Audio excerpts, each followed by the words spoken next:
అందరికీ నమస్కారమండి. ఈరోజు మనం వినబోయే కథ ఓ చక్కటి ప్రేమ కథ. "ఏమిటి?" అంటూ నీలిమ కళ్ళు పెద్దవి చేసి చూస్తూ ఆశ్చర్యపోయింది. అది చల్లని సాయంకాలమే అయినా మిట్ట మధ్యాహ్నం పుట్టెడండ ఆవిడ మొహం పైకి వచ్చింది. కందగడ్డలా ఎర్రబారిన మొహంతో. "నిజమేనా?" అంది మళ్ళీ. గంగిగోవులా ఎదురుగా నిలబడిన శాంతమ్మ తప్పు చేసిన దానిలా తల వంచుకునే అవునన్నట్లు తల ఊపుతూ నిస్సహాయంగా నిట్టూర్చింది కూడా.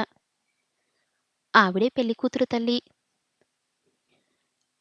నీలమ్మ విసురుగా మాటలు తూటలు వదిలింది. నా కొడుకు మీ అమ్మాయినే చేసుకుంటానని అనటమే నాకు విడ్డూరంగా అనిపించింది. ఇప్పుడేమో మీ అమ్మాయే ఈ సంబంధం వద్దని చెప్పటం ఇంకా వింతగా ఉంది. ఈమె గారి అందచందాలను మెచ్చి ఇంతకన్నా గొప్పవాడు వస్తాడని అనుకుంటుందా ఏమిటి?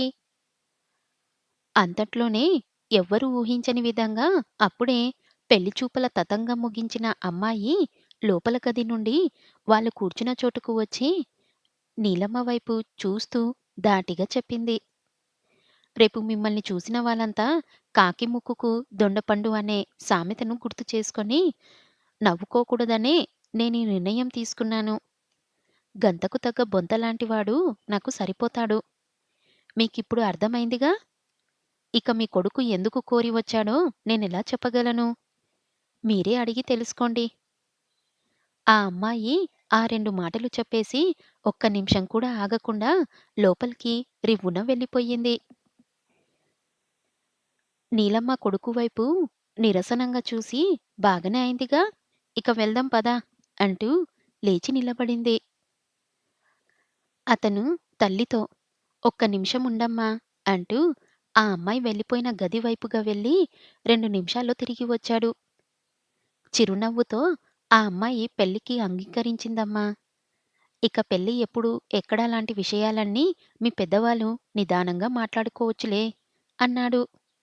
నీలమ్మ ఓ క్షణం కొడుకు వైపు విచిత్రంగా చూసి రుసరుసలాడుతూనే కొడుకును అనుసరించింది.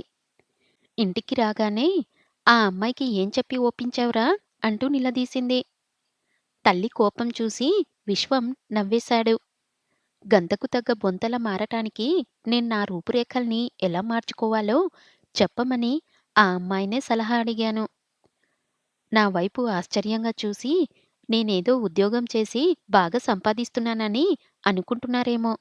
నాది చాలా చిన్న ఉద్యోగం అని, అది కూడా పెళ్లి తర్వాత మానేస్తానని చెప్పింది. నేను నాకేం అభ్యంతరం లేదన్నాను. ఉద్యోగం చెయ్యటం, మానటం అనేది పూర్తిగా తన ఇష్టమేనని చెప్పేశాను. అప్పుడు ఆ అమ్మాయి సరేనంది. అసలా అమ్మాయి అంటే అంత మోజు ఎందుకు వచ్చిందో అది చెప్పు అంటూ మళ్ళీ రెట్టించింది నీలమ్మ. ప్రేమ అంతే అనేసి ఊరుకున్నాడు. ఆవిడకు చిర్రెత్తుకొచ్చినా చేసేందేం లేక మిన్నకుండిపోయింది. అవతల పెళ్ళికూతురు కదంబరి తల్లిదండ్రులకు కూతురి పెళ్లి విషయం వింతగానే ఉంది. మీ అమ్మాయిని చూడ్డానికి వస్తున్నాం అని మధ్యాహ్నం కబురు పంపి సాయంకాలం వచ్చారు తల్లి, కొడుకు. వాళ్ళు తమకి 2 వీధుల అవతల ఉంటున్న వాళ్ళేనని వీళ్ళకి అప్పుడే తెలిసింది. తాము పిల్లకి కట్న కానుకలంటూ ఏమీ ఇవ్వలేరు. పిల్ల రూపురేఖలు చాలా సాదాసీదాగా ఉంటాయి. చదువు సంధ్యలు ఎన్నదగినవి కావు. ఏదో షాప్‌లో పని చేస్తుంది. పెళ్లి కావటం కష్టమేనని అభిప్రాయంతో ఉన్న పిల్ల తల్లిదండ్రులకు ఇలా ఎదురు సంబంధం వెతుక్కుంటూ రావటం విడ్డూరమే అనిపించింది. వయసు మళ్ళిన వాడెవరో అయి ఉంటాడు. పిల్లని చూడ్డానికి వచ్చినప్పుడు కట్నమేమివ్వలేమని తమ స్థితిగతులు తెలుసుకొని వాళ్ళే వెనక్కి వెళ్ళిపోతారని వాళ్ళు ఊహించారు. అయితే వాళ్ళ అంచనానికి భిన్నంగా అబ్బాయి చిన్నవాడు, అందంగా ఉన్నాడు, మంచి ఉద్యోగముందని తెలిసి మరీ ఆశ్చర్యపోయారు. పెళ్లి జరిగిపోయింది. విశ్వం సరదాగా, హుషారుగా ఉన్నాడు పెళ్లిలో. కాని నీలమ్మ పెళ్లి కూతురు కాదంబరి మాత్రం ఆ పెళ్లికి కారణం తెలియకనేమో ముభావంగా ఉండిపోయారు. విశ్వం వాళ్ళ ఉదాసీతనను గుర్తించాడు కానీ, తను చెయ్యగలిగిందేమీ లేదన్నట్లు మౌనంగానే ఉండిపోయాడు. కదంబరి అత్తవారింటికి కాపరానికి వచ్చేసింది. పనులన్నీ సక్రమంగా నిర్వర్తించటం చూసి నీలమ్మ కొంత సంతృప్తి పడింది. తనకి ఆరోగ్యం సరిగ్గా లేనందువల్లనే ఇలాంటి పనివంతురాలైన అమ్మాయి అయితే బాగుంటుందని కొడుకు అనుకున్నాడేమోనని పెళ్ళికి కారణం అదే అయి ఉంటుందని ఊహించింది. అయితే అది నిజం కాదని ఆమెకు తొందరలోనే తెలిసి వచ్చింది. ఒకరోజు పెరట్లో నుండి నీళ్ల బిందెతో లోపలికి వస్తూ గడప తగిలి కదంబరి బోర్ల పడిపోయింది. దాంతో బెడ్ రెస్ట్ తీసుకోవాల్సిన అవసరం ఏర్పడింది. ఏం చెయ్యాలా? ఎవర్ని సాయానికి పిలవాలా అని ఆలోచనలు చేస్తున్న నీలమ్మకు అంత తను చేసుకోగలనని భరోసా ఇచ్చాడు విశ్వం. కాని ఆవిడకు నమ్మకం కుదరక నీ వల్ల ఏమవుతుందిరా అంది.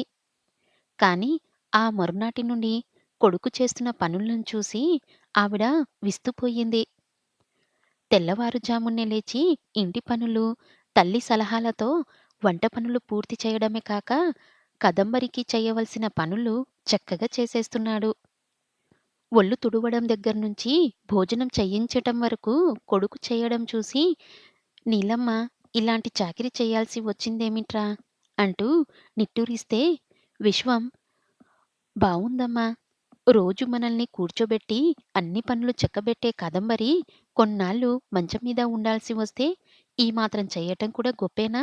అన్నాడు.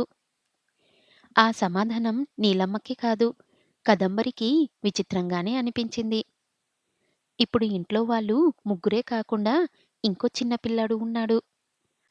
ఆ పిల్లాడి పనులన్నీ మంచం మీద నుండే కదంబరి చెప్తుంటే విశ్వమే తల్లి సాయంతో చేస్తున్నాడు. ఆ పిల్లాడి పనులన్నీ మంచం మీద నుండే కదంబరి చెప్తుంటే విశ్వమే తల్లి సాయంతో చేసేస్తున్నాడు.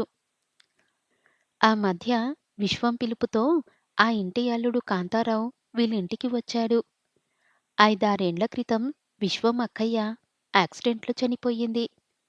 కాంతారావుకి మళ్ళీ పెళ్లి చెయ్యాలని అతని పెద్దవాళ్ళు ప్రయత్నాలు చేస్తుంటే చాలా సంబంధాలు అతని 3 ఏండ్ల కొడుకును చూసి వెనక్కిపోయాడంట. ఈ విషయం తెలిసిన విశ్వం అతనిని ఒకసారి పిల్లాడిని తీసుకురమ్మని పిలవడం జరిగింది. అతను వచ్చిన రోజున నీలమ్మ ఎవరో దగ్గరి బంధువులను పిలిపించి ఆ పిల్లాడి పేరున వాళ్ళకున్న పొలంలో ఎంత పెడతారు, పోషణ వివరాలు లాంటివన్నీ మాట్లాడుతుంటే కదంబరి వాళ్ళ దగ్గరకు వచ్చి ముడుచుకుపోయి కూర్చున్న ఆ చిన్న పిల్లాడిని తీసుకొని లోపలికి వెళ్ళబోయింది. నీలమ్మ కదంబరితో ఏ విషయం తెలియకుండానే ఇంట్లోకి తీసుకెళ్తున్నావు? ఎందుకు? అని నిలదీసింది. వీడికి వయసులో కావలసింది అమ్మ లాలన మాత్రమే. అది నేనివ్వగలను. ఇక ఆస్తిపాస్తుల వ్యవహారం మీ పెద్దవాళ్ళు చూసుకోండి. దాంతో నాకేం సంబంధం లేదు. పిల్లాడు పెద్దయ్యాక స్వతంత్రంగా బతకగలిగేలా చదువు సంధ్యల బాధ్యత చూసుకుంటే సరిపోతుంది అని కదంబరి చెప్పేసింది. కాంతారావు వెంటనే లేచి నిలబడి నా పిల్లాడికో బంధం ఏర్పడింది. వాడి గురించి నాకిక దిగులు లేదు. ఇక పొలం ఎంత, ఏమిటి అనే విషయాలు పెద్దలు ఎలా అంటే అలాగే చేస్తాను. కాదనేదేం లేదు అంటూ వెళ్ళిపోయాడు. అలా వాడి పెంపకం కాదంబరి చేతుల్లోకి వచ్చేసింది. ఆ రోజు గదిలో కూర్చున్న తల్లి దగ్గరకు వచ్చి విశ్వం హుషారుగా చెప్పాడు. అమ్మా! రోజులాగే బుజ్జిని అత్త దగ్గర కూర్చో, నిద్ర వస్తే పక్కనే పడుకో అని చెప్తుంటే వాడు ఏమన్నాడో తెలుసా? అత్త కాదు, అమ్మ అన్నాడు. నీలమ్మ కొడుకు వైపు అవునా అంటూ ఆశ్చర్యంగా చూసింది. ఆ తర్వాత మెల్లగా అంది. రక్త సంబంధమున్న నాకంటే ఏ బంధం లేకపోయినా కదంబరి వాణ్ణి అమ్మలాగే ఆదరంగా చూస్తుంది. నాకదే ఆశ్చర్యంగా, ఆనందంగా ఉంది. విశ్వం చిరునవ్వుతో నేనందుకే బావని పిల్లాణ్ణి తీసుకురమ్మని పిలిచాను. ఇలాగే జరుగుతుందని నేను ఊహించలే అన్నాడు. నువ్వు ముందే అలా ఎందుకనుకున్నావురా? అంటూనే కొడుకు వైపు నిశ్చితంగా చూసి, ప్రేమ అని చెప్పి ఊరుకుంటావు గాని ఏదో కథ ఉందనిపిస్తుంది. అది చెప్పు అంది మళ్ళీ. కొడుకు చేయి పట్టుకొని లాగి తన పక్కన కూర్చోబెట్టుకొని, చెప్పు అంది. సరే చెప్తాలే అంటూ విశ్వం మొదలుపెట్టాడు. ఒకరోజు నా స్నేహితుణ్ణి కలవటానికి వెళ్ళి తిరిగి వస్తూ ఓ పార్కులో కాసేపు విశ్రాంతిగా కూర్చుందామని ఓ సిమెంట్ బెంచ్ చూసుకొని కూర్చున్నా. సరిగ్గా ఆ బెంచికి అటువైపు ముగ్గురు అమ్మాయిలు కూర్చున్నారు. ఇటువైపు నేనొక్కడినే ఖాళీగా కూర్చోవటం వలన కాబోలు వాళ్ళ మాటలన్నీ నా చెవిన పడ్డాయి. వాళ్ళ మాటల్ని బట్టి నాకర్థమైందేమిటంటే, వాళ్ళు ముగ్గురు ఒకే చోట ఉద్యోగం చేస్తున్నారు. ఆ రోజు వారానికోసారిగా వాళ్ళ ఓనర్ ఇచ్చే జీతం డబ్బుని ఆ రోజుకి సెలవులను తీసుకొని మరో చోట ఇంకో మంచి ఉద్యోగానికి ఇంటర్వ్యూకి వెళ్ళాలని అనుకున్నారు. వాళ్ళు వస్తున్న దారిలో ఒక వారాన తుప్పల్లో పడి ఉన్న ఒక ఆవిడను చూశారు. మొహం నిండా రక్తచారికలతో కొన ఊపిరితో ములుగుతున్న ఆవిడ్ని చూసిన వాళ్లకు ఏం చెయ్యాలో పాలుపోలేదు. ఇద్దరమ్మాయిలు వాళ్ళ పని మీద వాళ్ళు వెళ్ళిపోతే, ఒక అమ్మాయి మాత్రం తను వాళ్ళతో రాలేనని చెప్పి, ఆవిడ్ను ఒక ఆటో అతని సాయంతో హాస్పిటల్‌కు తీసుకువెళ్ళి చేర్పించి, తన దగ్గరున్న డబ్బుతో మందులు కొనిచ్చి, ఆమెకు మెలకువ వచ్చాక నంబర్ తీసుకొని, వాళ్ళకు కబురు చేస్తామని హాస్పిటల్ వాళ్ళు తెలియజేశాక వచ్చేసి అక్కడ కూర్చుంది. చేతిలో ఉన్నదంతా ఖర్చు చేసి వాళ్ళ దగ్గర్నుండి వసూలు చెయ్యకుండా వచ్చేశావు. ఈ వారమంతా ఎలా? అని ఓ అమ్మాయి అడిగితే, ఏదోలా జరుగుతుంది లేదులే. డబ్బుదేముంది? వచ్చే వారం మళ్ళీ అందుతుందిగా. పెద్దావిడ, అందులోనూ మన ఊరి మనిషి అలా పడి ఉంటే ఎలా వదిలేసి వెళ్ళగలను? అని చెప్పింది ఆ అమ్మాయి. మన ఊరి మనిషి కాకపోతే వదిలేయొచ్చా? అనే ప్రశ్న వచ్చింది. అప్పుడు మన రాష్ట్రానికి చెందిన వారేగా అనుకుంటా అంది జవాబుగా. మన రాష్ట్రానికి కాకుండా ఏ ఉత్తరాది వాళ్ళు అయితే పట్టించుకోనక్కర్లేదంటావా? అనే ప్రశ్న మళ్ళీ వచ్చింది. అప్పుడు మన దేశరాస్తులే కదా అనుకుంటా అంది. ఏ దేశస్థులతో అయితేనో అని అడిగితే అప్పుడు కూడా ఎవరిదైనా ప్రాణమేగా, మనుషులమేగా అనుకుంటా. అంతేనా? అంటూ నవ్వుతూ వాళ్ళకి జవాబు చెప్పి లేచి నిలబడిందా అమ్మాయి. నేనప్పుడు తల తిప్పి చూశాను. ఒకే ఒక సెకండ్ సేపు చూసినా చాలా సాదాసీదాగా అనిపించే ఆ అమ్మాయిలో అపూర్వమైన అందమేదో నాకు కనిపించింది. ఆ అమ్మాయి మాటల్లో వెల్లివిరిసిన ప్రేమతత్వం, మానవత్వం వలన కాబోలు వాళ్ళు వెళ్ళిపోయిన కాసేపటికే హాస్పిటల్ నుండి నాకు ఫోన్ వచ్చింది. మీ అమ్మగారు ఎక్కడికో వెళ్తుంటే దొంగలెవరో మెడలోని గొలుసు కోసం గాయపరిచి రోడ్డువార తుప్పల్లోకి లాక్కెళ్ళి పడేసిపోయారు. ఎవరో అమ్మాయి చూసి ఇక్కడ చేర్పించింది. ఇప్పుడే ఆమెకు మెలకువ వచ్చింది అని చెప్పారు.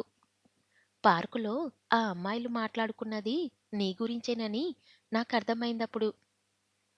ఎదురు తిరగటం వలనే అలాంటి అనర్థం జరిగిందని నువ్వు చెప్పావు. తర్వాత జరిగింది నీకు తెలిసిందేగా అమ్మా! కొన్నాళ్ళ తర్వాత మనకి దగ్గరలోనే ఒక వీధిలో ఆ అమ్మాయి కనిపించేసరికి వెంబడించి అడ్రస్ తెలుసుకున్నాను. నీ మొహం నిండా రక్తపు మరకలు ఉండటం వలన నిన్ను చూసినప్పుడు కదంబరి గుర్తుపట్టలేదేమో అంటూ ముగించాడు విశ్వం. గుమ్మం దగ్గర నుండి ఎవరో కదిలి వెళ్ళినట్లనిపించి విశ్వం వెంటనే లేచి వెళ్ళాడు. కదంబరి మెల్లగా గోడ పట్టుకొని నడవటం చూసి నువ్వెందుకు లేచావు? కినుకుగా అడిగాడు. కదంబరి అతని వైపు కళ్ళు విప్పర్చి చిరునవ్వుతో చూసింది. మొదటిసారిగా ఆమె మొహం నిండా పరుచుకున్న ఆనందాన్ని, వెలుగుని చూసి విశ్వం ఆశ్చర్యపోయాడు. కదంబరి మెల్లగా అంది. లేచాను కాబట్టే నాకు విషయం తెలిసింది. నాలోని ప్రేమతత్వాన్ని గురించి గౌరవించిన మీలోని దైవతత్యాన్ని తల వంచి నమస్కరిస్తున్నా అంటూ భావోద్వేగంతో విశ్వం చేతుల్లో మొహం దాచుకుంది కదంబరి. నీతో కలిసి జీవితం పంచుకోవటం వల్ల నా జీవితం ఆనందంగా గడిచిపోతుందనే స్వార్థమే తప్ప ఇందులో నా గొప్పతనం ఏమీ లేదు అన్నాడు విశ్వం. కోడల్లోని అందాన్ని మొదటిసారిగా గమనించిన నీలమ్మ ఆనందంగా మనసులోనే వాళ్ళని ఆశీర్వదించింది.